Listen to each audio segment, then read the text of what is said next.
দক্ষিণ ভারতীয় সিনেমা জগতে রশ্মিকা দেবেরকোন্ডাকে নিয়ে আবারও গুঞ্জন শুরু হয়েছে। দীর্ঘদিন ধরে দুইজনের সম্পর্ক নিয়ে লুকোচুরি খেলা চললেও এবারের বিষয় ভিন্ন। প্রিয় দর্শক, আজকের ভিডিওতে আমরা জানব সেই বিষয়ে।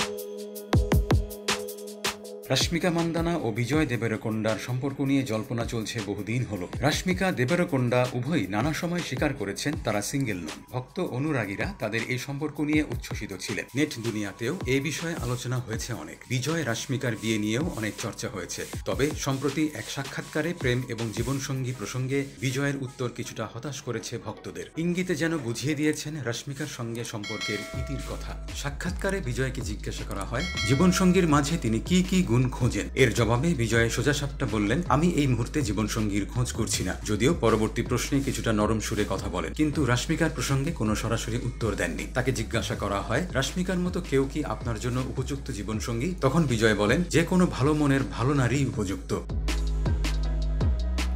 গত 5 এপ্রিল ছিল রশ্মিকা মান্দানার জন্মদিন। জন্মদিনে সমুদ্র সৈকত থেকে সামাজিক যোগাযোগ মাধ্যমে বেশ কিছু ছবি শেয়ার করেছিলেন অভিনেত্রী। ঠিক একদিন পর একই রকম দেখতে ছবি শেয়ার করতে দেখা যায় তার চর্চিত প্রেমিক অভিনেতা বিজয় দেবরকোন্ডাকে। এখান থেকে শুরু হয় জল্পনা কল্পনা। তাই অনেকেই ধরে নিয়েছেন তারা একসঙ্গে ছিলেন। তবে এবার জীবনসঙ্গী প্রসঙ্গে বিজয়ের সোজাসাপটা এড়িয়ে চলা অনুরাগীদের মধ্যে প্রশ্ন জন্ম দিয়েছে। তাদের সম্পর্ক কি তবে শুধু গুঞ্জনেই সীমাবদ্ধ থাকবে? উল্লেখ্য 2017 সালে রশ্মিকা তার সিনেমা ক্রিক পার্টির এর সহশিল্পী রক্ষিত শেট্টির সাথে বাগদান সম্পন্ন করেন, কিন্তু 1 বছর পর সেই বাগদান ভেঙে যায়। এরপর নানা সম্পর্কে জড়িয়েছেন রশ্মিকা। সর্বশেষ বিজয় দেবরকোন্ডার সাথে সম্পর্কে জড়ান।